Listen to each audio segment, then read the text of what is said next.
অনিয়ম ও সরকারি উদাসীনতার অভিযোগ তুলে সরব কৃষকরা। হিমঘরের প্রধান গেট আটকে রাজ্য সড়ক অবরোধ করে বিক্ষোভ তাদের। এই ঘটনা পশ্চিম মেদিনীপুর জেলার চন্দ্রকোনা 1 নম্বর ব্লকের নেকরবাগ এলাকা নারায়ণচক কোল্ড স্টোরেজ এলাকার। আলু লোডিংকে কেন্দ্র করে চরম বিশৃঙ্খলা ও দুর্নীতির অভিযোগে সরব তারা। কোল্ড স্টোরেজের প্রধান গেট আটকে রেখে ঘাটাল আরামবাগ রাজ্য সড়ক অবরোধ করে বিক্ষোভ দেখাতে থাকেন কৃষকেরা। বিক্ষোভকারীরা জানান, সকাল 8টা থেকে আলু লোডিং প্রক্রিয়া স্বাভাবিকভাবে শুরু হয়েছিল। চাষিদের অভিযোগ, আলু লোডিং এবং ডেলিভারি ক্ষেত্রে টোকেন সিস্টেম বা অন্যান্য কৃত্রিম জটিলতা সৃষ্টি করা হয়েছে। তারা সাফ জানান, কোনো মাধ্যম বা টোকেন ছাড়াই লাইনে দাঁড়িয়ে স্বচ্ছভাবে আলু লোডিং করতে হবে। আর কি বলেছেন শুনুন। দেখেছি সেটা আমি বলতে পারছি না, মানে এখানে যে থুই গেছি এটা আত্মীয়দের মধ্যে থুই গেছি, এটা অন্য বিরোধী পার্টি মানে অশান্তির জন্যে থুই গেছি। আমাদের তো দেশে কোনো অশান্তি নেই, অশান্তির জন্যে আমরা মজুত করছি আলাদা। এই সামনে ভোট আসছে, আমরা অশান্তি দিকে থাকবো না, কারো অশান্তি দিকে থাকবো না, আমরা নিরালা জায়গায় থাকবো। যদি কোথায় ওখানে পেয়েছে, যদি না আরও তদন্ত করুক, আরও চেক করুক, গ্রামবাসী আরও দেশে চেক করুক, এই আমার বক্তব্য। আমরা বহুত আতঙ্ক আছি, আমরা বহুত ইতে আছি, অশান্তিতে আছি। আমরা অনেক দূরেই থাকবো চেষ্টা করছি। এই যে এটা বোমটা প্রশাসন তুলে চলে যাক, এটাই আমরা খুব আবেদন করছি। নিয়ে গেলে ভালো হবে, এটাই আমরা খুশি হব। আমার নাম ইয়ামিন শেখ, ছিটানি ঘোষপাড়া। ঝামেলা হওয়ার কিছু নাই, অন্ধরা রাত্রের বেলাকে দিয়ে গেছে, আমাদের ঝামেলা কিছু নাই। পুলিশ আছে, পুলিশ তদন্ত আরো তদন্ত করুক, দিয়ে যাক, আমাদের ঝামেলা কিছু নাই। একটা মজে ঝামেলা হইলো, তাতে চাইনি, পুলিশ অশান্তি চাইনি। তারা ঝামেলা করছে, তারা বম থিয়েছে, থুইছে আমাদের ঘরে ফেলছে। আমরা আতঙ্ক আছি, খুব আছি, ভয়ে আছে আমরা। তারা করছে, তারা দেখেন, পুলিশ আছে, তারা তদন্ত করুক, কে বা থুই গেছে আরো কোথায় কি আছে তদন্ত করুক।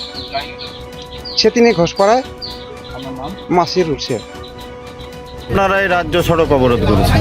আমাদের রাজ্য সড়ক অবরোধ করার কারণ হলো, সকাল থেকে এখানে চাষিরা রাত থেকে লাইন দিয়ে আলু স্টোরে রাখার জন্য এসে দাঁড়িয়ে আছে, কিন্তু সকাল থেকে যথারীতি নিয়ম মাফিক আলু নেওয়া চলছিল।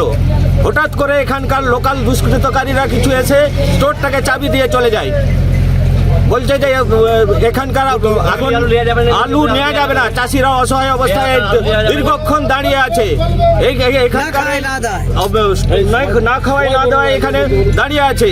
আর এরা স্টোর মালিক কে অসম্মান করে, ওরা এই কিছু দুষ্কৃতকারী জোর করে এখানকার স্টোরটাকে বন্ধ করে রেখে দিয়েছে। কারা বন্ধ করেছে? এখানে কেউ বলছে ইউনিয়ন, ওরা বলছে ইউনিয়ন বন্ধ করেনি, আবার কেউ বলছে এখানকার নেতৃত্ব স্থানীয় লোকেরা বন্ধ করেছে। চাইছেন আপনারা এখন? আমরা এখন চাইছি যে আমাদের আলু, চাষিদের আলু ইমিডিয়েটলি নিতে হবে। এই বৃষ্টিতে সমস্ত আলু মাঠেতে নষ্ট হয়ে যাচ্ছে, তারা অনেক কষ্ট করে ট্রাক্টর দিয়ে তুলে এনে লাইন নিয়ে দাঁড়িয়ে আছে। তাদের আলুগুলো কি করে কোথায় যাবে? আগে তো আলুর দাম নেই, চাষিরা আত্মহত্যা করছে।